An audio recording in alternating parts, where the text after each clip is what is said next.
To note before this video begins, yes, I did make a burnt out video. It still holds up, but I just need to get these other few videos that need to be worked on beforehand. And yeah, I have 2 more videos, which this and another video. And then pretty much by that point, that's pretty much it. I don't know what next on the agenda is aside from another playthrough, but whether or not I feel like playing that playthrough, it'll depend. Anyways, enjoy.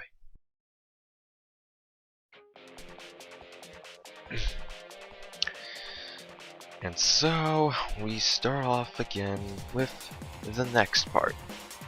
Going into this, we started with Gran Turismo 3, 4, 5, and Gran Turismo 1 and 2, which I have not played. Gran Turismo 1 and 2 with the games on the PS1 or PSX, 3 and 4 on PS2, 5 on PS3. Gran Turismo 6 is the next installment after Gran Turismo 5 on the PS3, for some reason. Now, yet again, this is another game I spent a ton of time in. Particularly, Gran Turismo 6 is probably one of the more controversial ones, but it is for good reasons. Gran Turismo 6 is a pretty good game, but it is one of the weakest.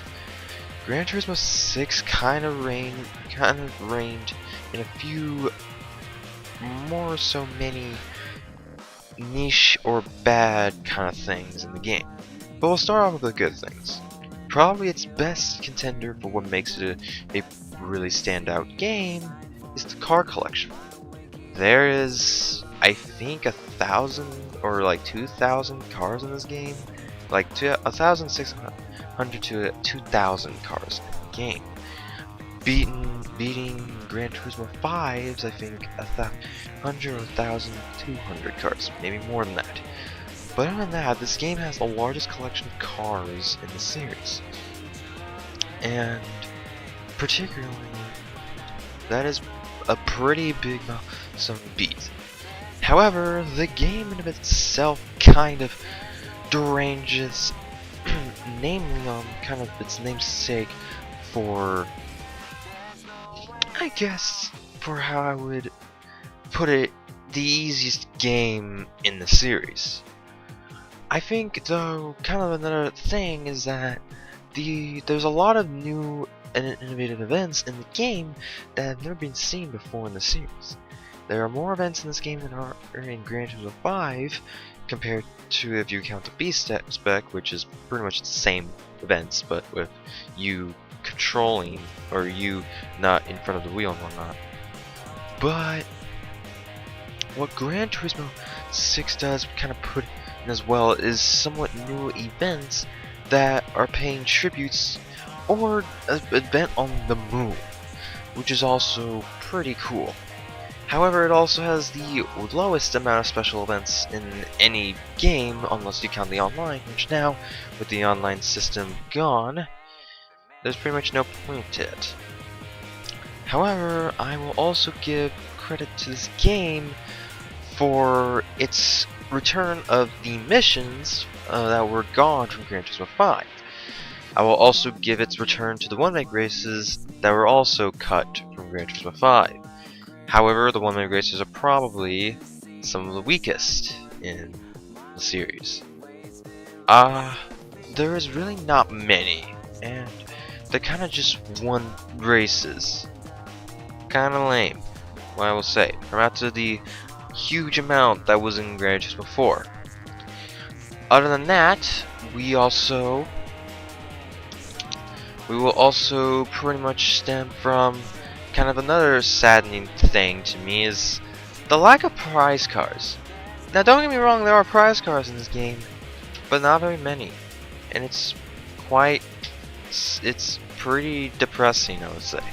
I love the satisfaction of beating an event and getting a prize car from a particular event, but Gran Turismo 6 doesn't do that due to its huge amount of cars. Yet, it kind of also is lame that the fact that at the start of the game, the prizes, or like the payouts, were also not very good for a game, and it really did lack from its counterpart Gran Turismo 5, which introduced the terrible rank system. But even then, Gran Turismo 5 still had a lot of new things implemented in the game, or kept the concepts from the previous games. Even if it cut out the one make or the missions, it still had quite the neat experience that you could put into the game. I would think another thing though, to add, is that Gran Turismo 6's AI, as I mentioned, is the easiest in the game. It's very easy to beat the AI, no doubt. There's a lot of events where the AI are just pushovers, and it's pretty sad. It's pretty sad. They keep a lot of fun, like I said, very innovative events that are in the game and whatnot.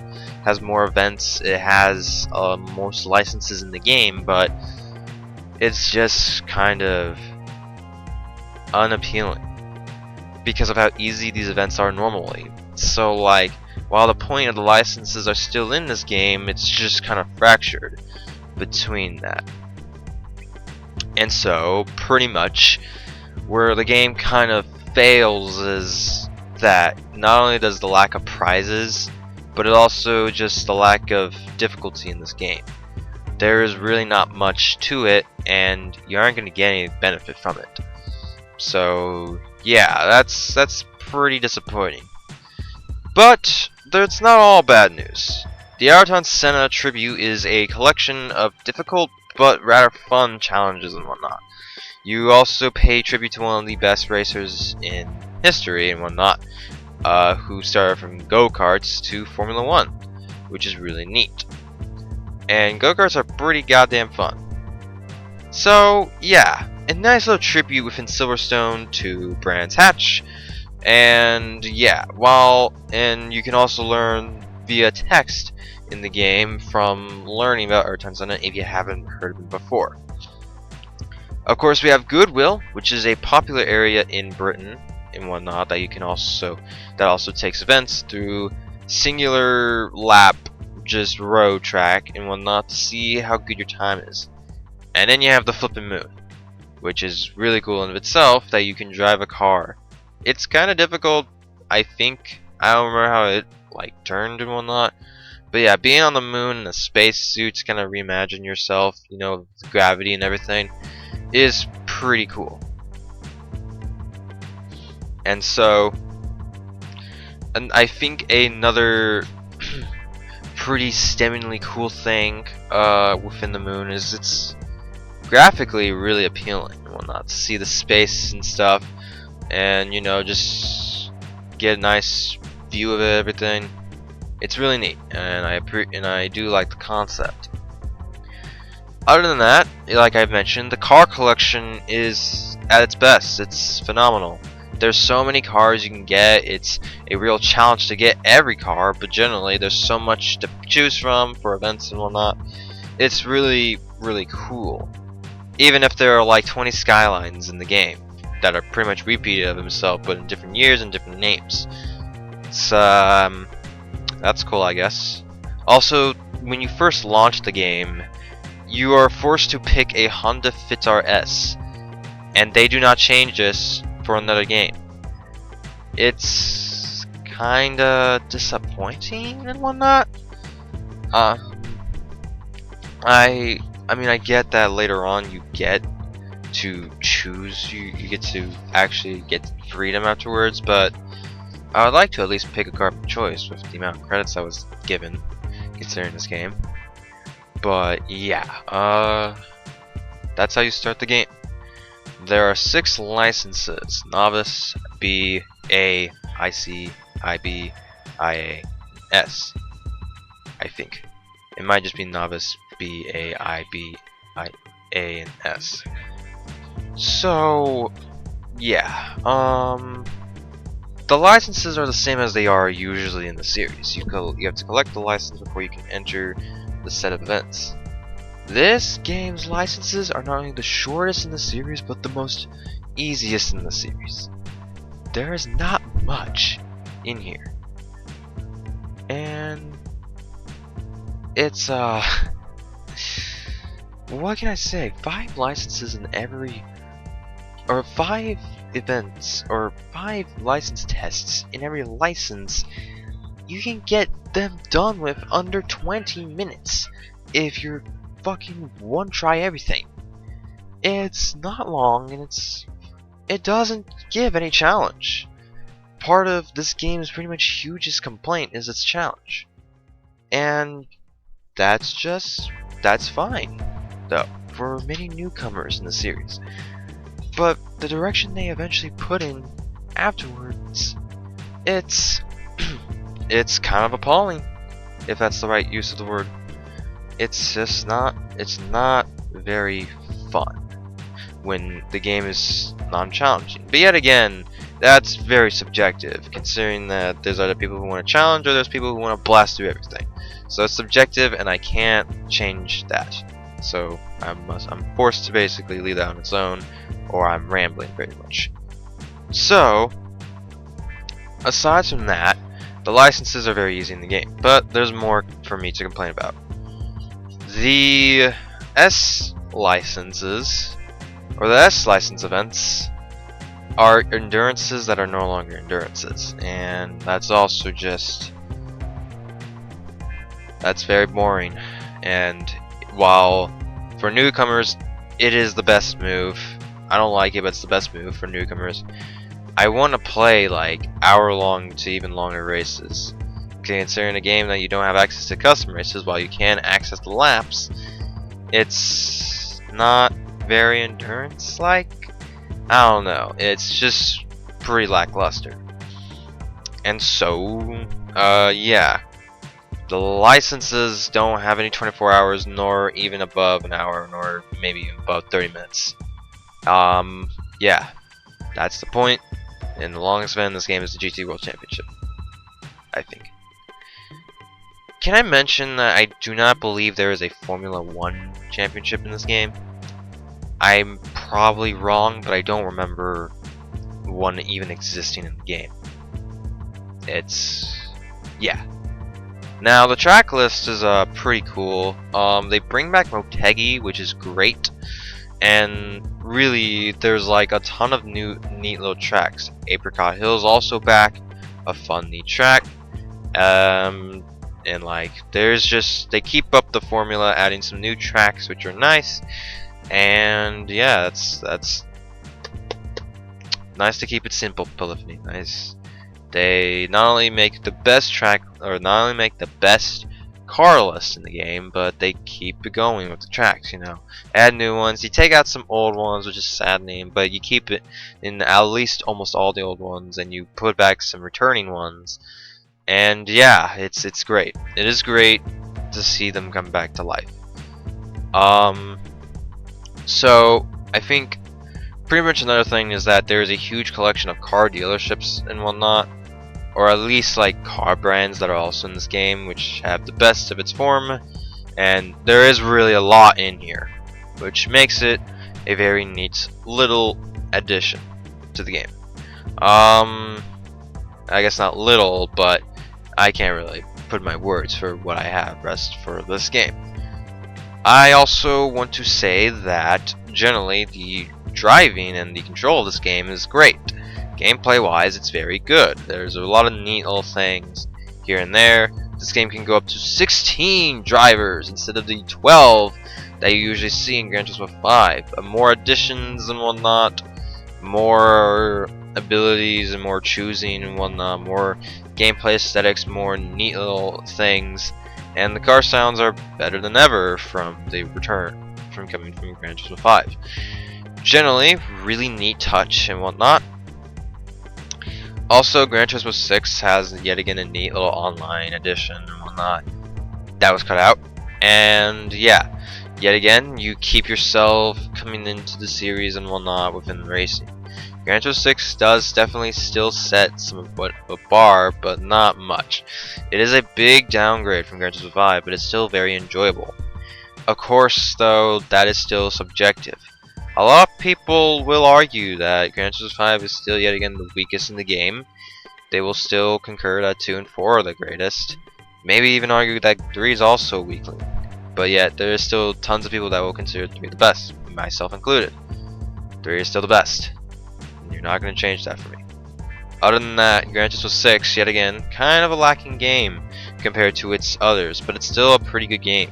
I'll still recommend it to the group and whatnot. I still think I would rather play 3, 4, and 5 more so than 6, but generally, I would still play this game every other week if I had no other Gran Turismo to deal with, because this is still a pretty relaxing game. It is very casual-like, which is perfectly fine. Even if I do enjoy like having more of a challenge within playing against people online, or racing against AI that are actually competent or not, slow as hell in this game. But it's whatever. Generally, this is very appeasing to talk with and just casually hang out with friends and whatnot. This is the game for casuals, I would say. I would suggest playing this game since this is a good start for people, and if you have a PS3, go ahead and buy this game if you're looking for a Gran Turismo to play, if you want to start out fresh and anew. This is one of the better games and whatnot, for the casuals. But of course, other than that, this game has a lot lacking for it, as there's barely any special events, it's barely any difficulty, innovative, but also lacking in license tests, lacking in kind of one makes and missions, even if they brought it back, and also just these super licenses events just kind of tugging on my heart, because it kind of hurts to see the endurance race get completely chopped off, because it's for the better if they want to appease newcomers. So yeah, Gran Turismo 6, you have done pretty well to set us up for the eventual future and whatnot for the newcomers. Even if this game should have come out on the Gran Turismo on the PS4, since it came out in 2013, same which the PS4 came out, but no, it launches on the PS3. So yeah, the last hurrah for the PS3 Gran Turismo games ends there.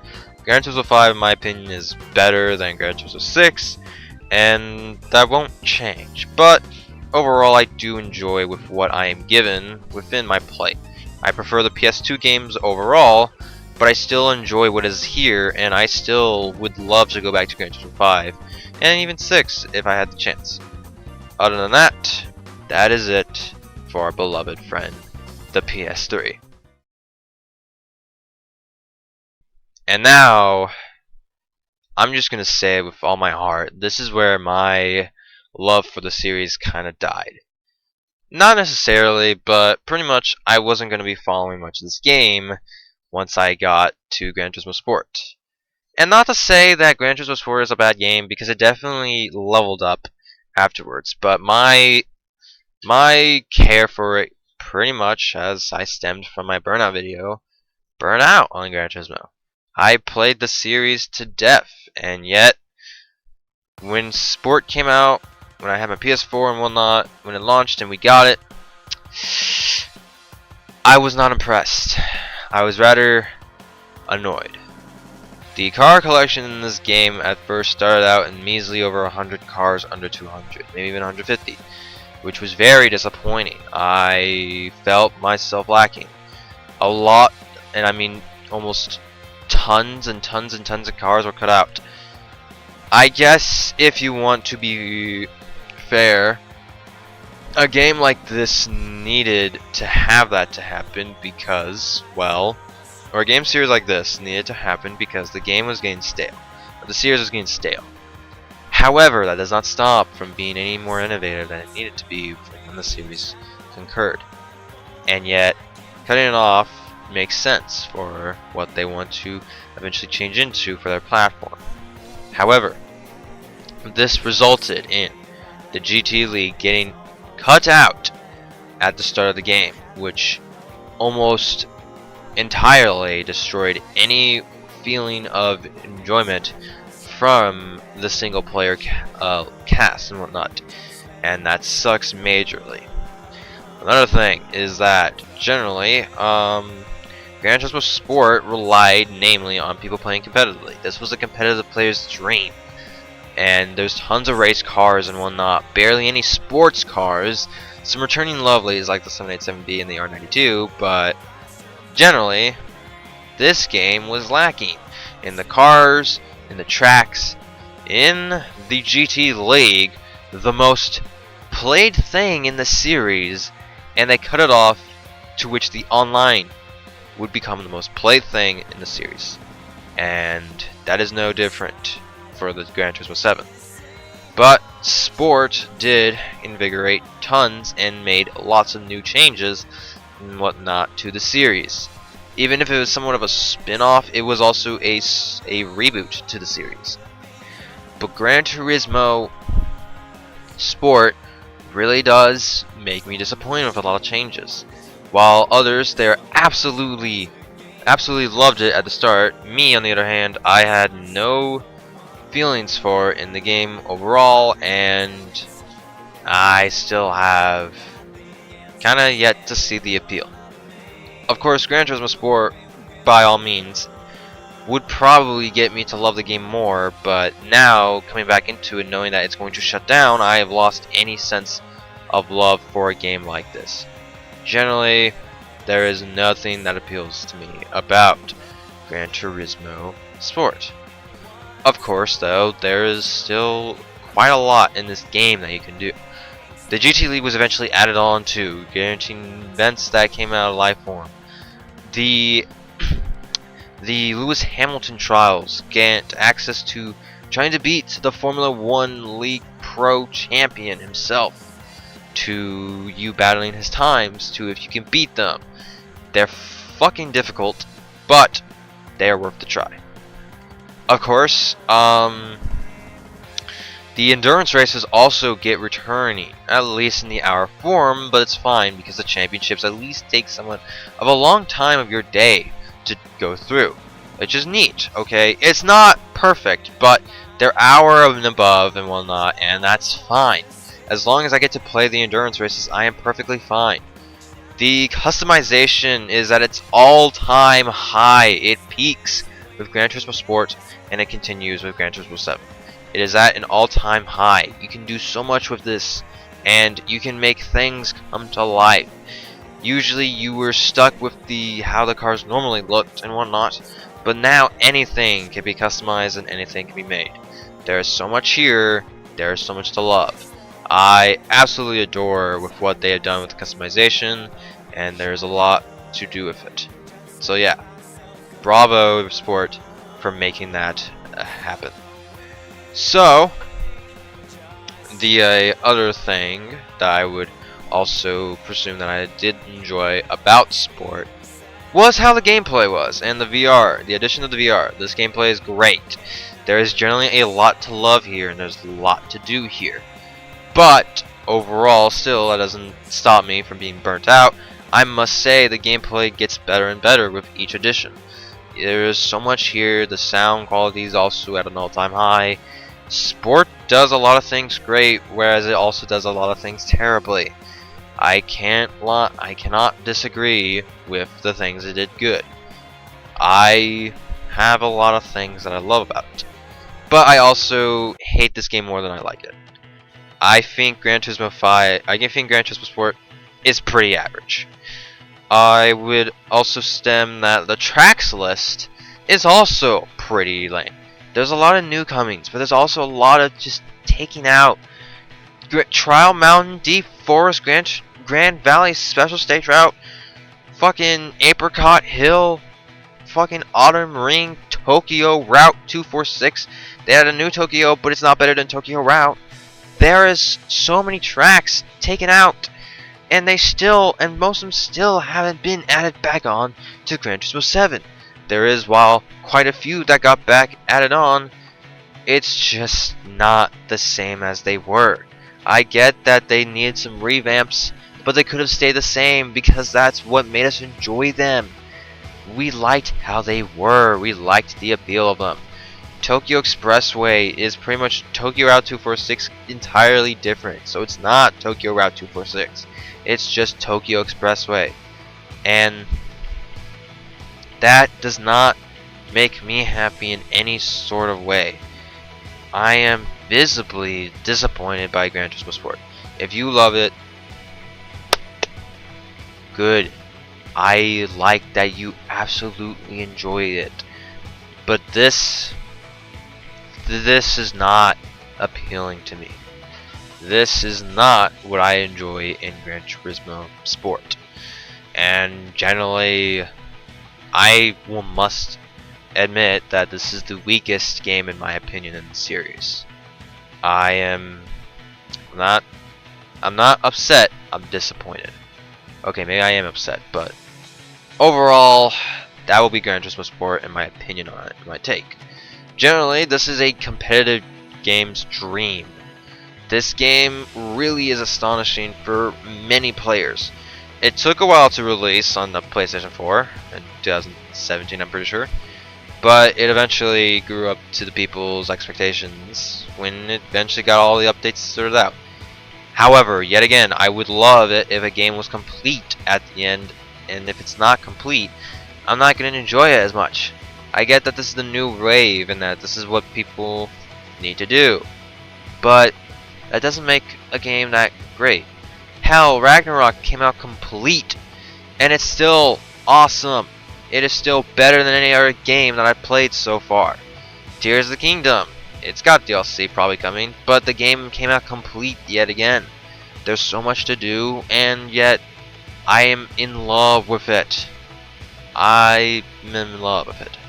Gran Turismo Sport and 7 were not the case.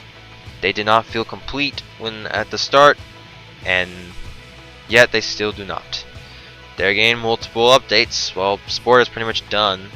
7's getting multiple updates, and yet we haven't even started with 7, because 7 probably entirely on its own will be another video, because I have a lot to say about it.